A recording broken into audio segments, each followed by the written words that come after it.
How about that logo? 1.0. Oops.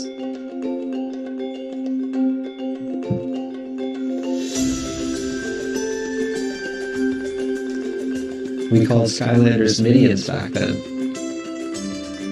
There was a long set of discussions about what they would be called, wasn't there? Champions, minions. Yeah, I was talking to Lou about this week. I think that we were calling the place Skylands, and someone at Activision, just kind of in an offhand manner, referred to the characters as Skylanders. And boy, what a great name for a series. I think it may have been Donna Wu. Yeah, that's right. Yeah, I remember her. You know, she whenever we'd have all these meetings to name the characters, she's like, "Yeah, I already named the game. I'm good." And then she would. So you can't top that. Here's the beloved Cyclops Snail. We have to switch away from him because he can't open the rocky cave opening. But Cyclops Snail was an early favorite in the studio. And I think many of the questions on Twitter were, what happened to Tarklops? Well, Cyclops Snail became Tarklops because Cyclops Snail was thought to be too close to some characters from other properties that we won't mention. And so then he became Tarklops, and I think was going to be in the starter kit. But at some point, maybe Lou or someone can remember, it was determined that he was not starter kit material. And that's when Trigger Happy joined the fun. I think the concern about the character looking too similar to other properties still lingered even in the change to Tarklops. Because we were, at one point he was purple, and then he was red, and then he was black, and then it was, I guess Legal was saying something like, the problem is he's got one eye. And we're like, okay, well, I guess we're going to just redesign this character at this point. And then, he became Zam. Right. One of the things you can see in the old prototype is kind of how it was originally conceived that we would try to get you to switch Skylanders. Like we would put a rock wall in your way, and if you had an Earth Skylander, you could go knock it down like Rock Dragon here. Like people in user testing sort of found it like, oh, I don't really want to. It's messing up my flow. I don't really want to switch to another Skylander right now. It was less organic. At least I kind of remember that being the case. Yeah. That notion of like hard gating still persisted with the elemental gates, but he was off the main path, so we were able to kind of get the best of both worlds there.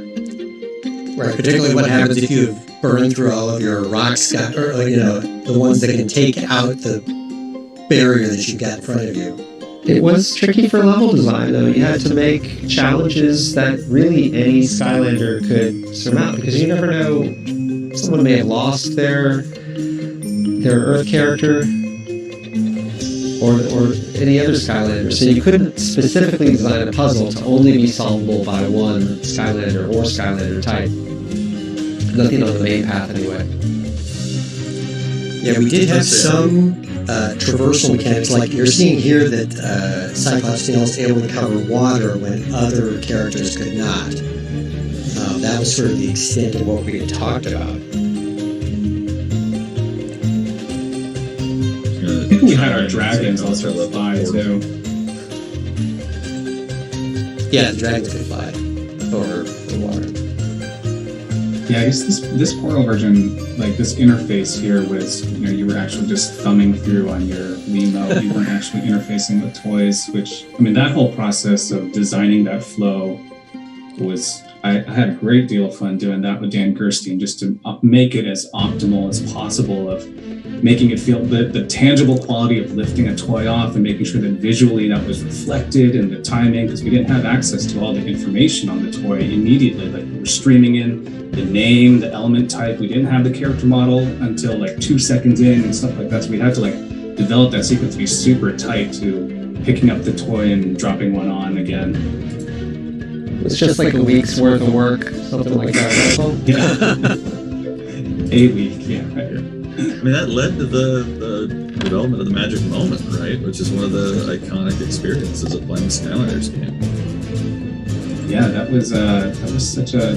There were so many opinions about that moment because it defined the uniqueness of this. It's just really interfacing with the physical world and the fantasy of these characters are being plucked out of the universe and then plopping down back in. So making sure that all felt tight with the visuals, the animation, the sound, even the sound of like warping down and time scaling the sounds that you're in a timeless space was a really, all these little touches added up into something that feels natural and what you would expect, but there were so many micro decisions and agonizing points that we all debated and iterated on for weeks and weeks and months. It was amazing how. Oh, go ahead. Sorry. That portal power was actually existed in real life, so they were demoing the level. The portal power over on a game mode was the actual prototype that they were using, so I felt like it sold. It was kind of like the barrier between the toy world and the actual game world. That was a really cool thing to see happen. Yeah, and I one thought of the it other was things. really interesting. Oh. Go ahead, Andy. Okay, I was just gonna dovetail from the how the hardware informed sort of the decisions with the Magic Moment that informed sort of narratively how we developed the relationship between all the various bits of the game. I mean, you had the world of Skylanders, you had the NPCs there, you had Skylanders, you had Portal Masters, and how all those things were related. Eon could talk to the Portal Master, but the Skylanders and the characters in Skylands themselves very rarely referred to Portal Masters. And they could never just look at the screen and talk to the Portal Master. All these decisions kind of just were born sort of naturally out of how the relationship between the hardware and the game and the characters in the world synthesized. So I just thought that was a really cool way that the story kind of developed. I had a lot of ambitions with the portal too. And I remember we had talked about putting a screen on there, and we would use it as a HUD, or it would speak to you and tell you when you're in danger. And I think it ended up boiling down to the color on the portal was indicator of your health, but we found that players were not referring visually, looking down at the portal during gameplay, so it wasn't as useful that way. But some of those ideas kind of trickled on later on for like Trap Team. We actually did put a speaker in there, and it became useful for that particular capture moment. But those were things that were all being discussed like in really early days. Glad to see the Chompies have always been there. From the very beginning.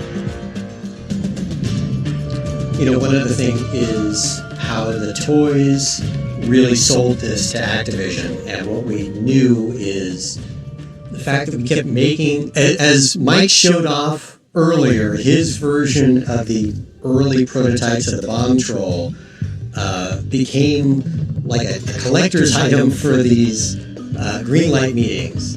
You'd go in to show off the state of the game to the executives, and they would all get excited. They'd pick up the toys, they'd look at them, all of these hand-painted ones that we had. And then by the end of the meeting, people were talking, drifting around, and all of a sudden, I remember we would hear stories that the people that were doing the demo would turn and half of the Skylanders were gone, because these people would grab them and were like really cool and would take them home to their kids, and we'd hear later on it's like the kids went nuts over them. So that's how we knew we were onto something when the prototypes kept going away.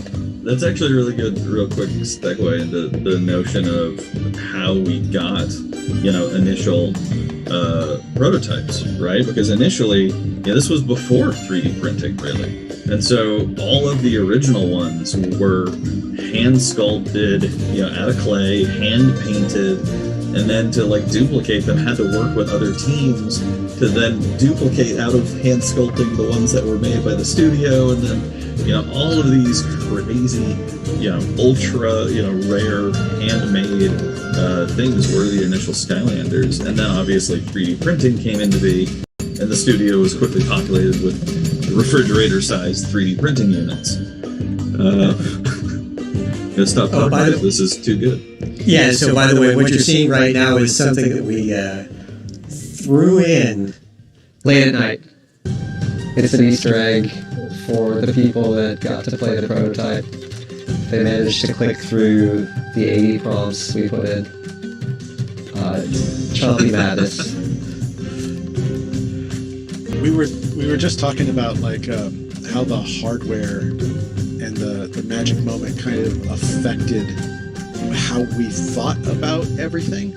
One of the ones that always struck me was we need to let them play with their toys the way they want to play with their toys. Yeah. Because the way you play with toys is different than the way you play a game. And we always wanted to honor the fact that you have these toys. Let's let you play with them how you want. That's a lot of chompies. The Wii is about to catch on recall fire. referring to that as the Chompy Artichoke. Chompy choke.